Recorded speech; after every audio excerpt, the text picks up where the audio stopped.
Perkenalkan, nama gue Gerald, Christian Gerald Daniel untuk lengkapnya. Jurusan teknik sipil, sampai sekarang masih teknik sipil, alhamdulillah. Ngambil lulus beasiswa LPDP-nya sendiri, seleksi itu 2014. Ah, TK-nya 2015 tapi Maret. mm-mm, Terus berangkat juga 2015 ke TU Delft, Belanda. Belanda. Kenapa harus TU Delft? Kenapa? Kenapa? Karena spesialis gue kan pavement engineering sebenarnya. Hmm. Nah, well, oke lah, anggaplah mimpi anak muda ya, tapi pas gue baca-baca, oh kok kayaknya keren ya alat-alatnya di Theodolov gitu. Kok iya penelitiannya kok keren-keren sih Mm-mm. bidang pavement engineering gitu kan, Iya. dibanding yang lain misalnya. Ya mungkin aja gue yang kurang info nih guys, sorry. Tapi pada saat itu info yang gue dapat adalah ya itu keren banget tuh di sana. Ya udah, Untuk coba-coba aja. untuk semua teknik atau sipil doang? Hmm, iklan dikit, sebenarnya semua tekniknya oke, Ah, keren, rata-rata peringkat-peringkat atas lah kalau lihat ranking-ranking. mm. Tapi gue berbicara dari sudut pandang civil engineering, by the way 2020 Theodolf itu nomor 2 kalau sipil. Jadi ya teman-teman simpulin sendirilah di bawah MIT. Oh, skill Dan secara keren, pribadi keren. yang pavement engineeringnya keren banget menurut gue. Gitu. Gitu. Gue nggak tahu sih karena gue nggak di area itu. Gue taunya sipil secara general, tapi ya gue percayalah pasti itu bagus. Nah, Iya. balik lagi, kenapa lo pilih untuk ambil jalur beasiswa khususnya untuk LPDP compare to another scholarship ya, kayak ada Fulbright, Hmm. ada Australian Aid, ada Chevening gitu. Kenapa lo pilihnya LPDP? Apa sih yang bikin lo interest Uh, gitu? uh, Kalau pertanyaan pertama kenapa pilih pakai beasiswa itu simple banget sebenarnya. Ya gue Iya, gak ada duit untuk lanjut kuliah keluar. Dia mau gak mau beasiswa. iya, iya, Nah, iya, oke. kalau dibilang kenapa pilih LPDP dibanding beasiswa lain, ya karena apa ya? Tujuan Belanda beasiswanya gak sebanyak itu. Dan maksudnya, ya jujur gue aslinya Makassar nih. Iya, Jadi info-info scholarship mungkin gak sebanyak teman-teman Jabodetabek gitu kan. iya. Dan kebetulan lagi asal gue kampus swasta. Hmm. Nah, frankly, info-info beasiswa itu gak banyak. Apalagi ke Belanda. Tahun 2014 itu ada infonya, terus Hmm. what did you do? Yang gue lakuin ya gue ngecek aja syaratnya Hmm. apa yang harus ya waktu itu kan syaratnya rekomendasi tuh entah Hmm. supervisor skripsi lo atau tesis terserah ataukah kalau yang udah lama kerja bisa nggak supervisor lo di tempat kerja ngasih rekomendasi. Nah waktu itu kan kerjaan gue belum lama juga, Hmm. jadi ya udah karena masih dekat juga penelitian juga masih lanjut sama supervisor skripsi ya udah gue minta di dia terus ya udah syarat-syarat lain sih ada juga di websitenya kalau teman-teman mau cek. Iya. Tapi ya gue sebut dikit deh TOEFL waktu itu kan. Iya, benar-benar TOEFL. Hmm, Terus sama beberapa essay lah yang harus dibuat. ya esai. Terus Hmm. lo kan ada salah satu esai itu, esainya ada 3 jenis kan waktu kita Hmm. masih sih sekarang sampai sekarang masih. Nah, di situ ada salah satu esai yang peranku bagi Indonesia. Lo highlight issue di esai itu apa? Mau tahu dong? Nah, ini benar-benar coincidence kali ya, tapi Iya, iya. essay gue waktu itu ngomong kalau gue pengen lanjutin penelitian dan pengen jadi dosen gitu. Mm-mm. Nah, somehow takdirnya mungkin demikian. Gue harus ngebayar apa yang gue omongin pas di seleksi LPDP kemarin. Sekarang gue jadi dosen. Oh iya. Sekarang lo jadi Iya. dosen di Makassar. Di mana? Enggak, gue di UPH Karawaci, Tangerang, Oh, Tangerang. UPH yang di Karawaci. Weh, kelas banget Benar. sih si Gerald nih. Nah, terus abis itu kan lo PK tuh. Kalau yang nggak tahu PK adalah Hmm. persiapan keberangkatan. Jadi yang dapat beasiswanya jadi warden nanti ikutan PK gitu. Dan lo langsung Hmm. berangkat ke Belanda. Pas di Belanda, apa yang Hmm. paling penting lo harus siapin sebelum lo berangkat ke Belanda? Info aja buat teman-teman gitu. Apa hal yang paling penting? Iya. Yeah. Ini kalau di Belanda ya, gue ngomongin kasus Iya, iya. Belanda, itu bisa beda tergantung provinsinya nih. Mm-mm. Maksudnya, lu kan pasti nyari, lu mau tinggal di mana dulu, Ya. kan? Untuk Heeh. dapat visa kan lu harus tahu lu bakal tinggal di mana. Mm-mm. Nah, kalau provinsi tertentu, pada saat lu registrasi mau ngurus tinggal di sana, mereka butuh akte kelahiran yang udah ditranslate. Ada provinsi yang minta kayak gitu, ada yang enggak. Nah, kebetulan kalau waktu itu di Delft nggak perlu. Jadi urusannya bisa sedikit lebih gampang lah. Tapi kalau kita ke provinsi, maksudnya bukan provinsi, sorry, daerah tetangganya, itu minta. Jadi first thing first, teman-teman coba pastiin tuh bakal tinggal di mana, coba ngelihat website pemerintahannya butuh apa gitu. Karena beda-beda website, beda-beda pemerintahan bisa jadi beda requirement-nya. Terus apa lagi ya? Itu ada agensinya nggak sih, Ger? Biasanya, Ger, kita terima beres gitu? Tergantung. Kalau misalnya kampusnya worldwide kayak TU Delft, biasanya partnernya udah banyak. Tapi kampus-kampus lain belum tentu ada. Oh, Gitu. jadi emang kita harus benar-benar kepo banget ya di websitenya dan cari tahu info segala Iya. macamnya. Apa yang harus benar-benar dipersiapkan agar kita dapat beasiswa LPDP itu? Selain persyaratannya, apa? Ya paling pertama sih tetap aja untuk semua beasiswa lu harus tahu apa yang lu pengen tuh.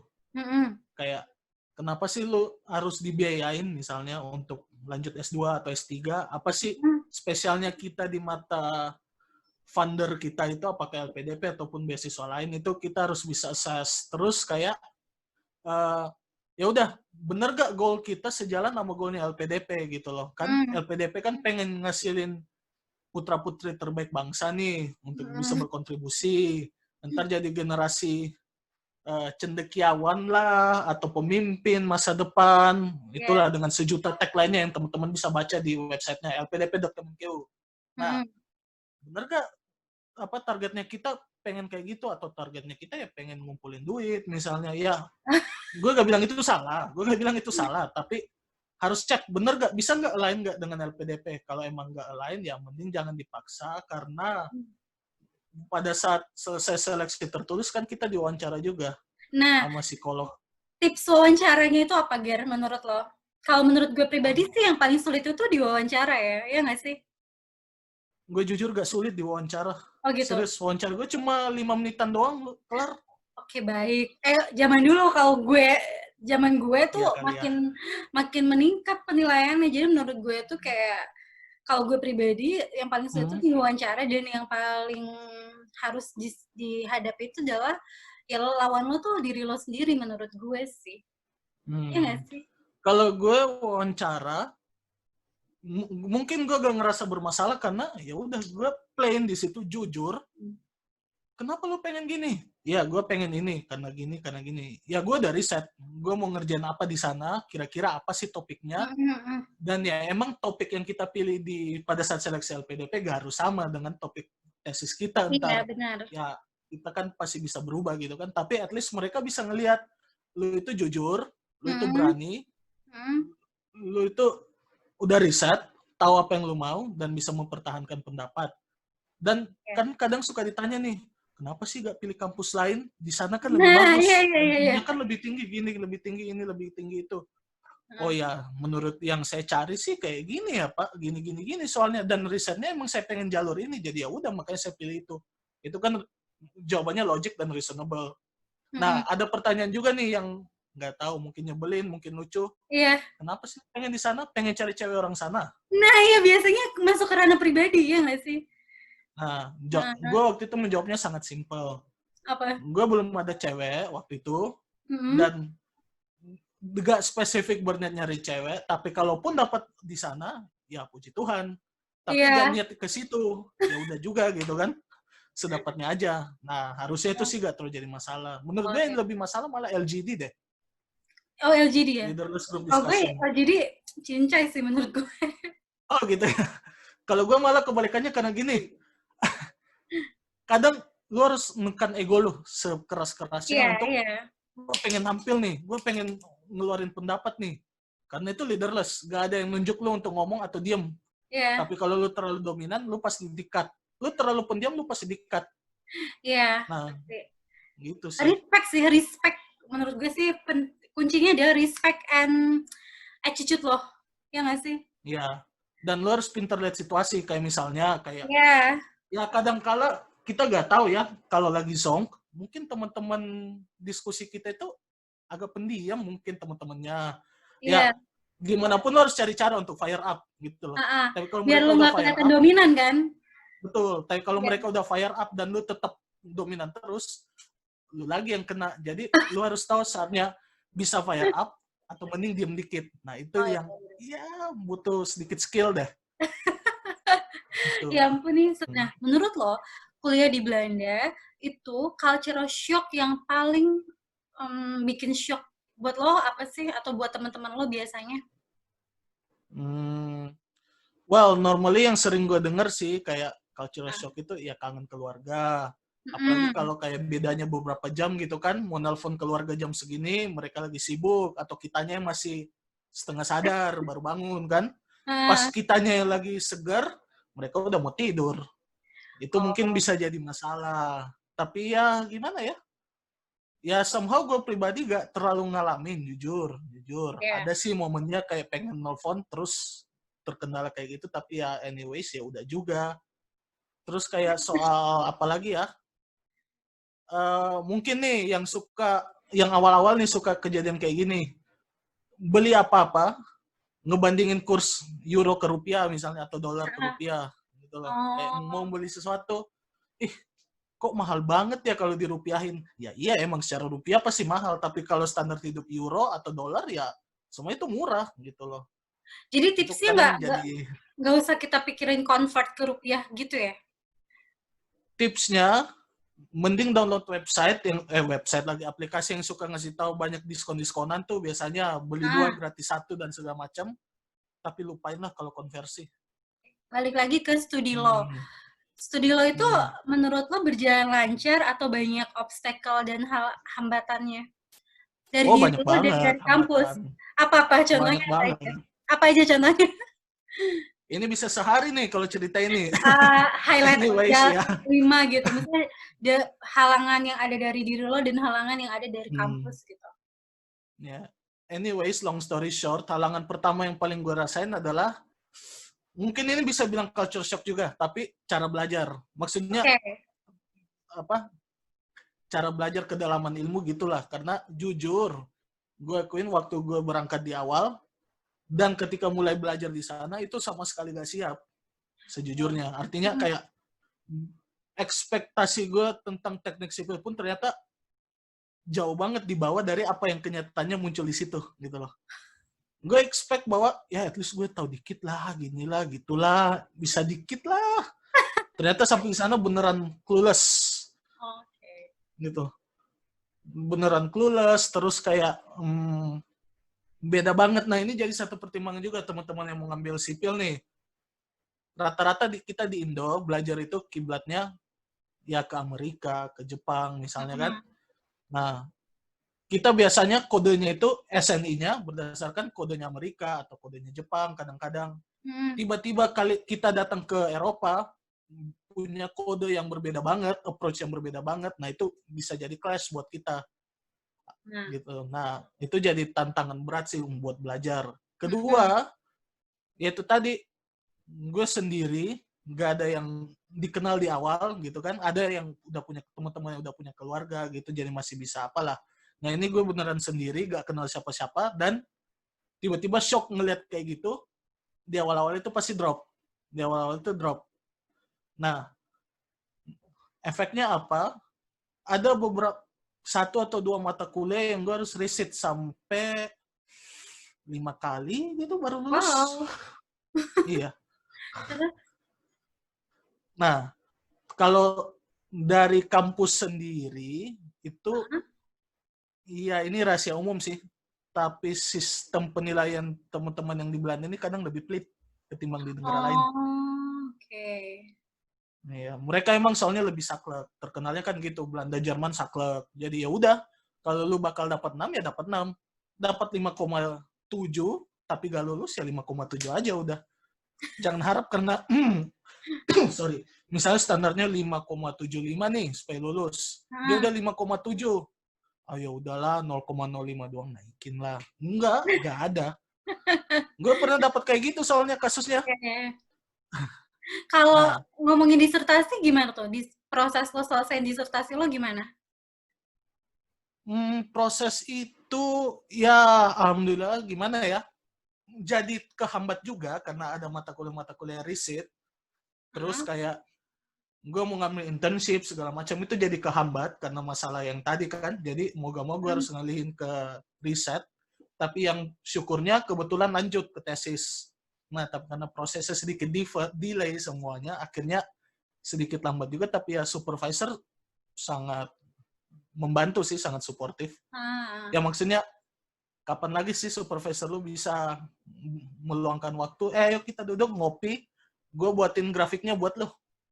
Oh, nah yang paling beda banget ketika lo bimbingan supervising di Indo sama waktu lo di Belanda itu apa yang paling beda banget gitu?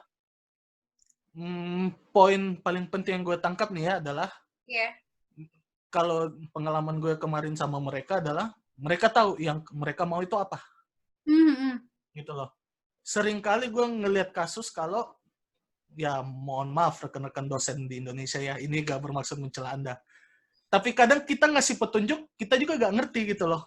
Artinya orang-orang anak-anak mahasiswa itu udah kerja gini, ya kitanya juga ya iya aja gitu kan. Ya oke, udah ya. Tapi implikasinya gak ngerti nih. Studentnya ngerti nggak apa yang dia kerjain?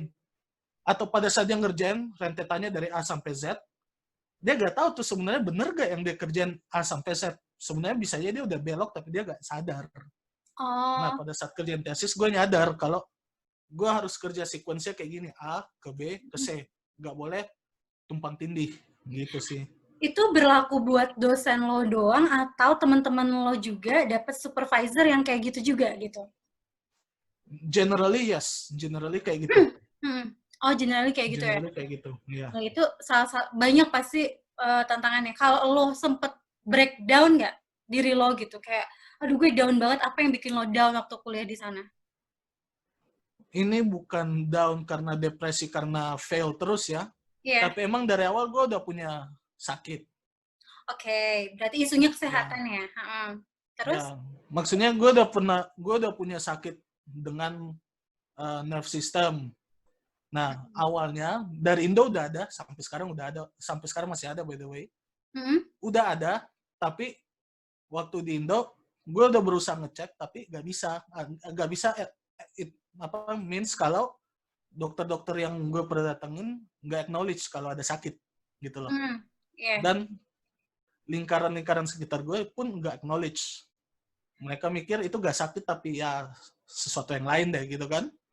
Itu somehow bikin tekanan. Nah, datanglah gue ke sana dengan kondisi represif, menahan semua ini kan, sakit ini.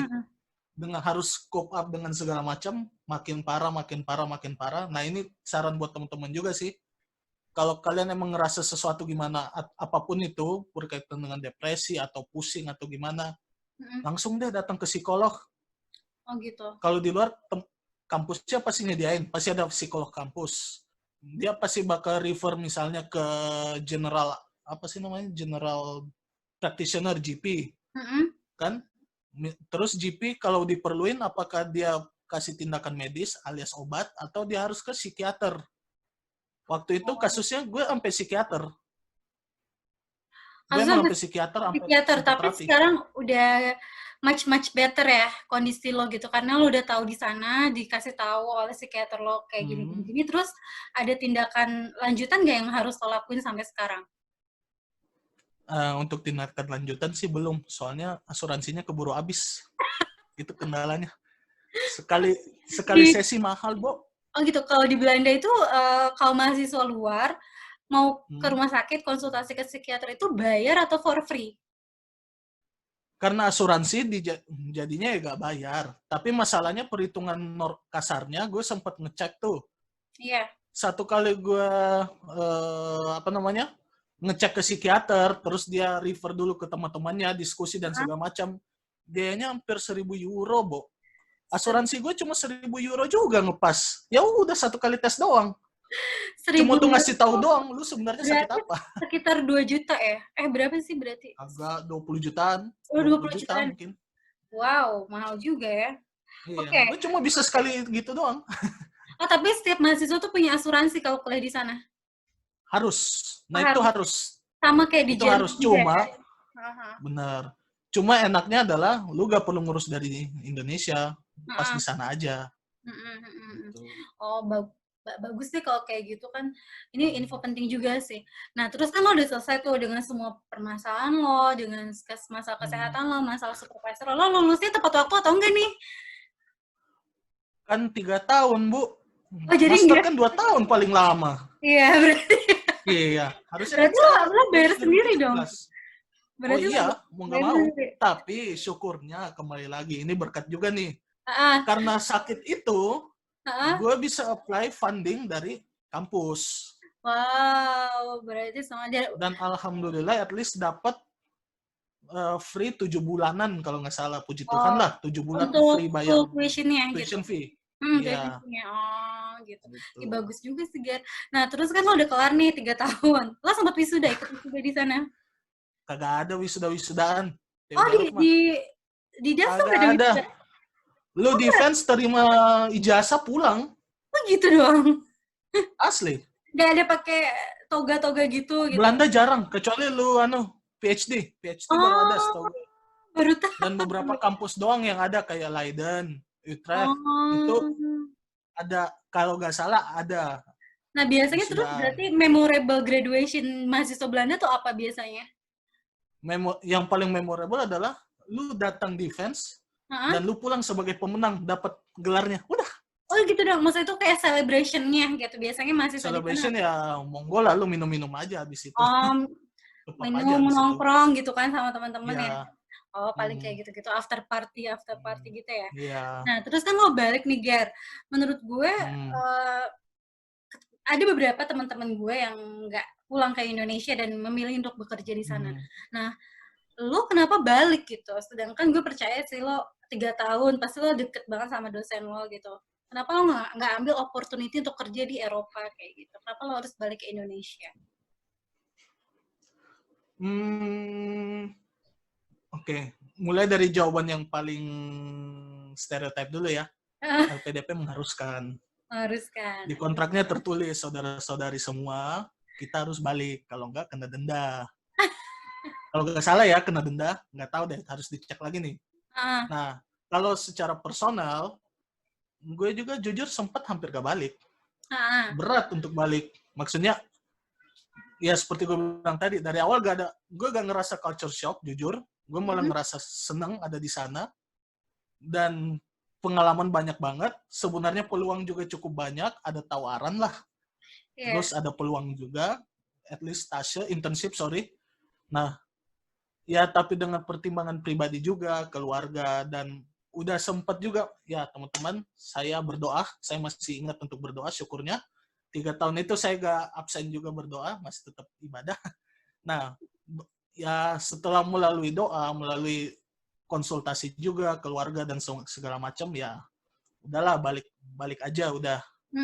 Pasti ada sesuatu yang bisa lo kerjain di sini, ada sesuatu yang gede gitu lo bisa. Nah terus lo kan pulang nih, terus kenapa nggak pulang ke Makassar, terus tiba-tiba lo dapet kerjaan di UPH, lo udah persiapin ini pas lo di Belanda atau pas lo datang ke Indo baru lo apply di UPH gitu? UPH itu muncul kalau nggak salah, lowongannya itu muncul di bulan 5, 2018, bulan 4, bulan 5 gitu kan. Muncul di LinkedIn apa Jobstreet ya? LinkedIn deh kalau nggak salah. Mulailah iseng apply aja. Terus gue kan kelar itu di Oktober, pulang awal November. Nah, masuknya 2019 Januari. Jadi emang udah mulai pada saat kerja tesis sih, dan kebetulan aja karena lihat di LinkedIn. Kenapa gak balik Makassar? Karena emang gak pengen sih. Emang gak pengen. Gimana kita harus sih? Move on. Katanya mau mengabdi pada negeri tapi nggak mau ke kota. Loh, emang Jakarta bukan Indonesia? Indonesia, maksud gue nggak ke kampung halaman gitu. Nggak apa-apa sih, itu adalah pilihan orang kan. Kita masih juga cinta sama kampung halaman kita dengan cara kita sendiri, ya nggak sih? Kayak gitu. Iya. Seru banget. Obrolan kita kali ini, nanti kita obrolan yang lain lagi. Kali ini kita udahan aja nih, Gar. Thank you banget. Semoga lo selalu sehat. Semoga ngajarnya juga tetap oke walaupun jarak jauh, dan semoga cepat selesai ya pandemi ini. Amin. Thank you Amin. banget, Semoga Ger. hikmah juga dan teman-teman juga Iya, sehat selalu. iya. Semoga kita cepat ketemu lagi ya, Ger. Amin. Ngurusin MG ya. Oke, Ger. Thank you so much.